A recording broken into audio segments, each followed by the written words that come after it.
The desert stretched endlessly in shades of rust and gold, broken only by jagged ridges of rock that cut against the horizon. The air shimmered under the heat, but beneath the surface, hidden in the dry silence, something stirred.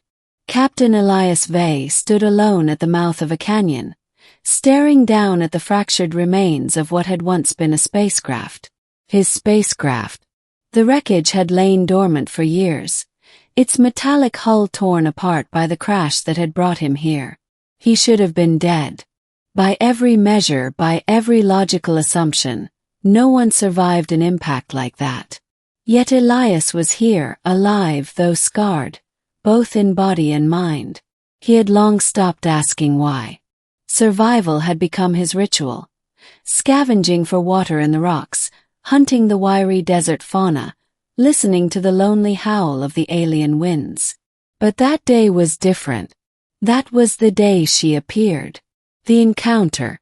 At first, he thought the heat had finally broken him. The figure shimmered at the edge of his vision, rising out of the dunes like a mirage. She walked with a grace too fluid to be human, her silhouette slender, her movements precise. Her skin was a pale silver, like moonlight stretched over muscle. Her eyes, enormous, reflective, the deep violet of a nebula, locked onto his. For a heartbeat, Elias forgot to breathe. The alien girl stopped several paces away. Her gaze was unblinking, studying him as though she'd found a ghost. Then, without warning, she dropped to her knees in the sand. "You are still alive," she whispered, her voice melodic yet layered, as though more than one being spoke through her. Elias staggered back. His throat was dry, but he forced words out. I said my name," he croaked, pointing to himself as though trying to remind both of them. Elias Vey." The alien tilted her head, her expression unreadable. Then slowly she bowed, the motion deliberate and reverent. "You are the one we thought lost. The survivor. The anomaly. Explanations in the dust." Her name, as she later revealed, was Kiratil. She came from a people who called themselves the Veyari, a nomadic civilization that traveled between worlds, never tethered to a single planet. Their legend spoke of a star-broken one, who would fall from the sky yet endure, beyond reason, beyond time. Kiratil insisted Elias was that one. Elias laughed at the absurdity, though the sound came out harsh. "I'm no savior. I'm just a stranded pilot. My ship went down. Everyone else died." But Kiratil shook her head. "Your survival defies probability. You were touched by the rift." He had heard of the rift, an anomaly in space, a fracture of reality itself. His ship had been passing near it when the instruments failed. The crash wasn't a coincidence. It was the rift's doing. And maybe, somehow, it had changed him. The middle journey. Kiratil did not leave after that. Instead, she became his shadow, guiding him through the desert's harsher regions. She taught him to draw water from crystalline plants that grew only under starlight. She showed him how to hear the tremors beneath the ground that signaled the movement of massive, unseen creatures. In return, Elias told her of Earth, of oceans, of cities that reached into the clouds, of music and rain. She listened with rapt attention, her violet eyes reflecting starlight as though she carried the galaxy inside her. Yet, beneath their fragile companionship, tension simmered. Elias wanted rescue. He dreamed of another human face, of radio signals, of ships that might still search for him. Kiratil wanted none of that. To her, his survival was sacred, proof of prophecy fulfilled. "You cannot leave," she said one night as they huddled near a fire of crackling mineral shards. "The rift chose you. If you abandon this place, you abandon destiny." Elias clenched his fists. "I didn't choose any of this. I just want to go home. The revelation.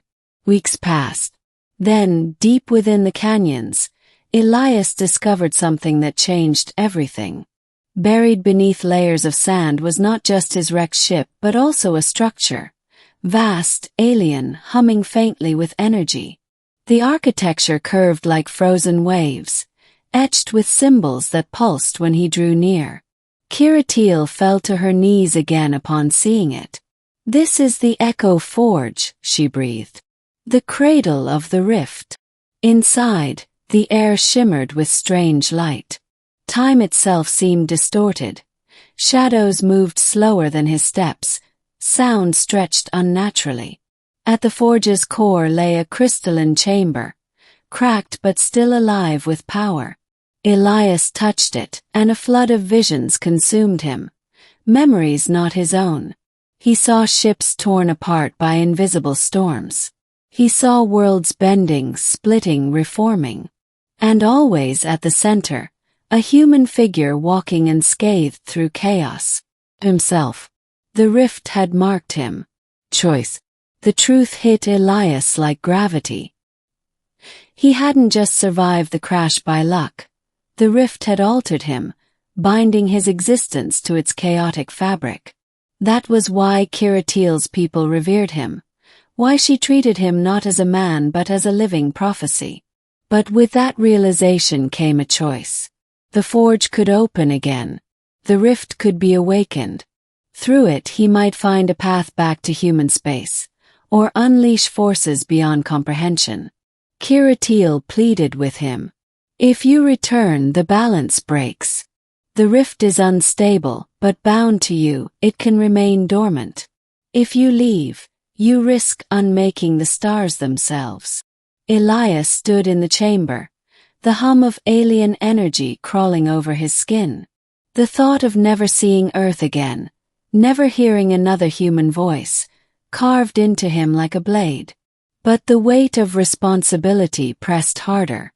Was his personal longing worth the unraveling of galaxies? The final act.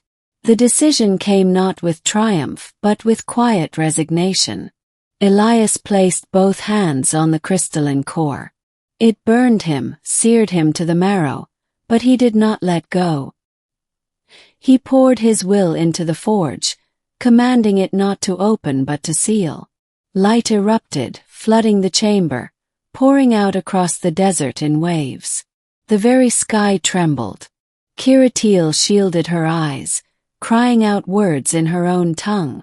When the brilliance subsided, the forge was silent. Its symbols faded to ash. The rift was closed. Elias collapsed to his knees, every nerve in his body screaming. He felt hollow, drained but alive. Kiratil rushed to him, kneeling once more. Her voice trembled. You chose sacrifice. You are still alive, but bound forever to this place. He looked at her, weary but resolute. Then I'll make this my home. I may not be the man I was, but maybe I can be what your people need. The ending. Years would pass. Elias never left the desert world, but he no longer lived in isolation.